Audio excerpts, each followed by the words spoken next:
At the hospital, the doctor comes into the room and says, "Congratulations, it's a healthy boy. We've finished all the initial tests and everything looks good." She smiles to show she's happy and goes to the door. Before she leaves the room, she turns around and says, "There's just one more thing. From this point on, your child will regularly experience a coma-like state for the rest of their life. Sometimes it can feel like death. Even though their body is still, they will often experience strange and unusual hallucinations. This state will account for a third of their life, and I have absolutely no idea why it's happening or what it is. Good luck." I confess I stole that. It's a quote from Matthew Walker's book, Why We Sleep, which I would like to recommend to anyone interested in today's topic. The strange, dead-like state he describes, where your arms and legs can't move, but you see things that aren't there, will be the topic of this episode.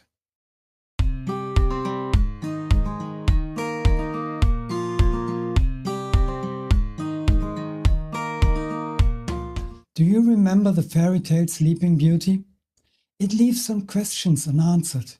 For example, why does she go through the castle and reach for the only spindle that Dad had missed in his anti-spindle campaign nationwide and in their own home of all places? So she does exactly the one thing she absolutely was not allowed to do under any circumstances, stabs herself with it and then falls into 100-year sleep. What's that all about? You've been told for 15 years that spindles are bad, and as soon as you find one, you do exactly what your parents and the court have warned you about your whole life. Listen, don't prick yourself with a spindle. Let's be honest, she did that on purpose, didn't she? After all, what kind of spindle puts you to sleep permanently if not the one you soaked in opium beforehand?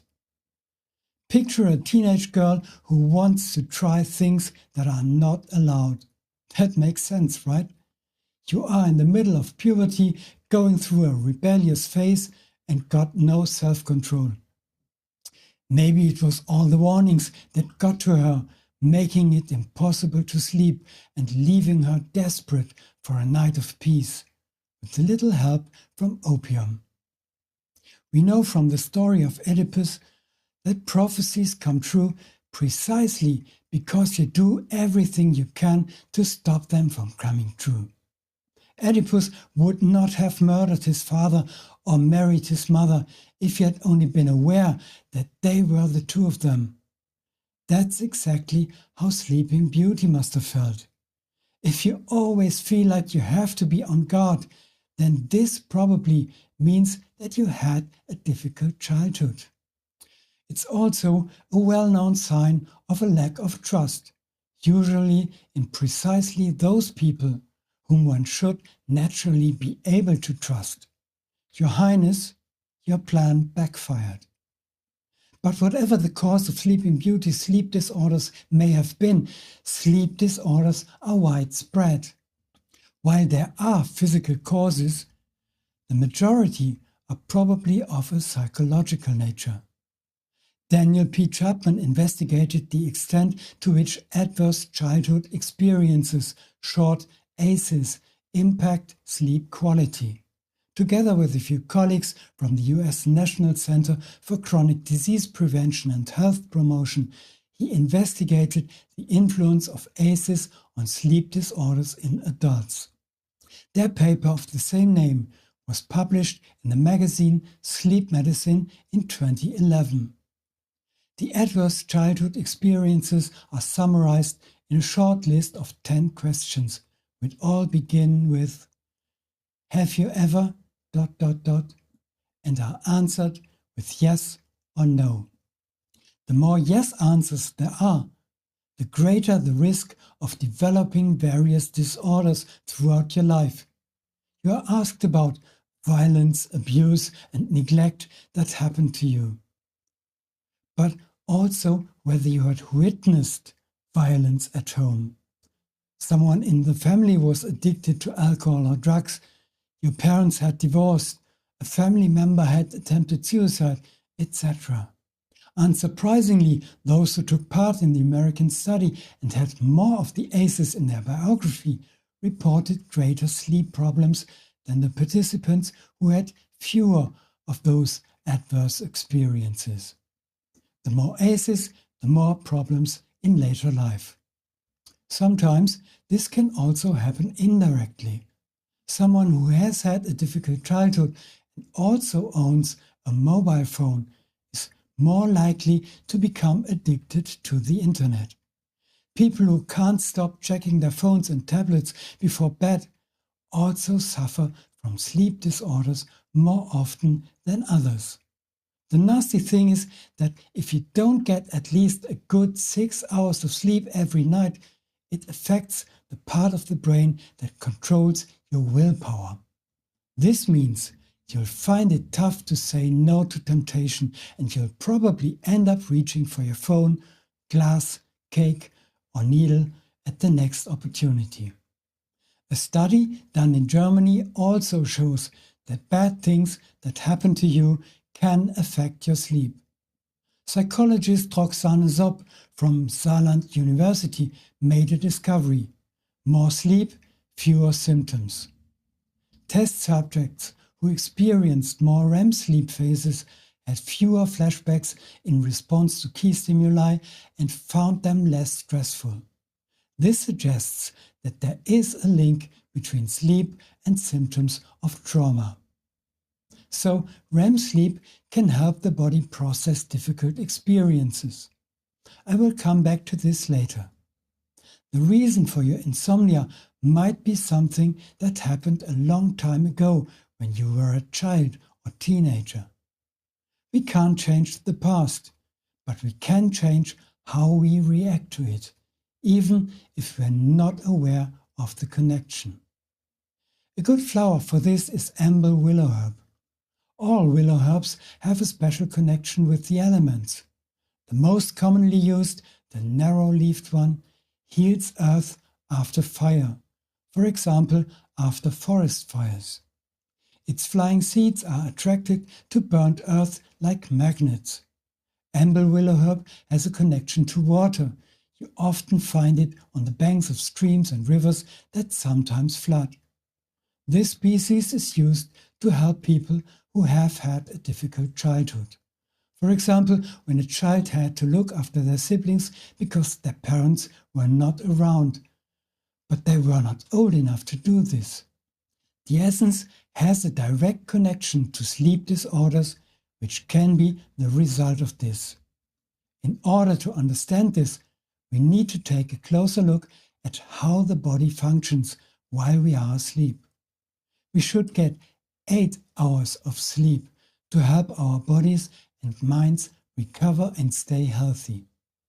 The saying of the successful yuppies, "I can sleep when I'm dead," can only be countered with, well, that'll probably happen sooner than expected. Not getting enough sleep is bad for the brain, bad for your health, and shortens your lifespan. But why do you fall asleep? We have a built-in internal clock, and it is located at the central point in the brain where our optic nerves cross, the ones that carry visual information from the eyes to the visual cortex at the back of the head. This small nerve center, directly above the point where they cross, regulates the rhythmic cravings of the body, from appetite, hunger, thirst, sexuality, and the desire to fall asleep. Sleep is also promoted by the shutdown of the kidney function, which is why, at least as long as we are young, we rarely, if ever, have to go to the toilet at night. Unfortunately, this decreases with age. When it gets dark and there's less light reaching the small sensor above the place where the visual pathways meet, it sends a signal to release the hormone melatonin, which makes us sleepy. Melatonin is widely available, which is probably because it's so popular among people who can't sleep. When we fall asleep, our body produces less melatonin. By morning, we'll have used it all up and we'll wake up. However, it's not a sleeping pill. It prepares you for sleep, but does not make you fall asleep. There is another remedy for this, adenosine. This substance is produced by muscle cells. As adenosine triphosphate, it has 3 phosphates. When a phosphate bond splits, the energy is released and used to fuel muscle activity. When all 3 phosphates have been used up, the only thing left is adenosine. This then enters the bloodstream, and the higher the adenosine level rises, the more tired you feel. This is because adenosine switches off hormones and neurotransmitters that make us feel awake. Our 24-hour sleep-wake rhythm looks like this. As soon as we wake up and start moving, this activity produces a slow increase in adenosine levels. This eventually forces us to sleep. Dawn triggers the production of melatonin, which determines the time of sleep. Once we have fallen asleep, our body stops making melatonin and adenosine. The levels then go down during the night until we wake up again in the morning. Being active makes us tired because it increases the levels of adenosine in our bodies. This is why we sleep better on active days than on passive days. There is another rhythm that we follow while we sleep. We go through a cycle of sleep 5 times a night. Each cycle lasts around 90 minutes and includes both non-REM and REM sleep. REM stands for rapid eye movements. These are the fast eye movements we make when we are dreaming. Each cycle begins with a period of sleep without dreams, which then turns into a period of dream sleep.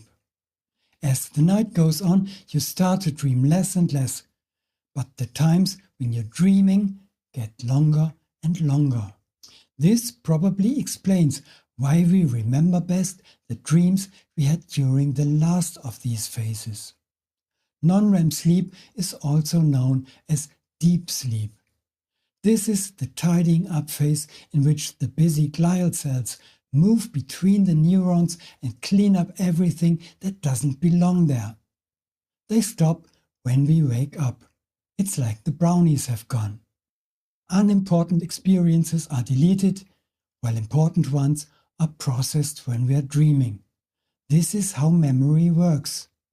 Anyone who stays up late studying before an exam is not doing themselves any good. Although the information is not immediately moved away again, it is not made solid either. Tiredness on the day of the exam means that you can't remember the important things. This is what we call brain fog, a term that has become popular for a phenomenon that occurs in times of sleep deprivation, among other things. In addition to difficulties falling asleep, there are also problems sleeping through the night. It helps not to fight against the natural rhythm of life, but to go with the flow. Pineapple weed is a flower that can help you feel better. It helps you get back in sync when you are not in tune with your soul and your body clock. Scientists have found out where slow waves of deep sleep, non-REM sleep, come from. They come from just above the root of the nose, somewhere near the middle of the forehead, between your eyebrows and hairline. Or, to be precise, it's in the brain, in the area just behind this point. This is where electrical waves are generated that produce deep sleep. They spread from the front to the back of the head. It's amazing how our brain waves, with all their different tasks and functions, actually come together to create a smooth, continuous movement. The gentle electrical waves move towards the back of the head like water waves. In kinesiology, they have discovered that holding the forehead and back of the head can calm you down. We get clients to think about a tough situation while giving them a gentle warm touch on the forehead and back of the head.